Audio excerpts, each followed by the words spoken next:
વાપીમાં online જુગારનો અડ્ડો ઝડપાયો। 3 માળની બિલ્ડિંગમાં 21 આરોપીઓ પકડાયા। 6.42 લાખનો મુદ્દામાલ જપ્ત। વલસાડ જિલ્લાના વાપી તાલુકાના બલીઠા કોડીવાડ વિસ્તારમાં પોલીસે મોટી કાર્યવાહી કરી છે। 3 માળની બિલ્ડિંગમાં 3જા માળે ચાલતા ગેરકાયદેસર ઓનલાઈન જુગારના નેટવર્કનો પર્દાફાશ થયો છે। વલસાડ લોકલ ક્રાઇમ બ્રાન્ચની ટીમે દરોડો પાડી 21 આરોપીઓને ઝડપી પાડ્યા છે।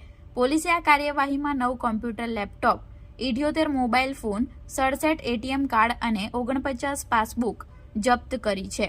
આ ઉપરાંત 19 ખુરશી, 1 DVR, 4 CCTV camera, 2 smart TV અને 7 વાઈફાઈ રાઉટર મળી કુલ 6.42 લાખનો મુદ્દામાલ જપ્ત કર્યો છે। તપાસમાં સામે આવ્યું છે કે ધીરલ અશોકભાઈ પટેલ અને અશોકભાઈ નમુભાઈ પટેલ આ જુગાર અડ્ડાનું સંચાલન કરતા હતા। તેઓએ પકડાયેલા આરોપીઓને માસિક પગાર પર નોકરી પર રાખ્યા હતા। આરોપીઓ લિયન 247, એવિએટર, ડ્રેગન ટાઈગર, કેસિનો અને ક્રિકેટ સટ્ટા જેવી ઓનલાઈન ગેમિંગ એપ્લિકેશન દ્વારા જુગાર રમાડતા હતા।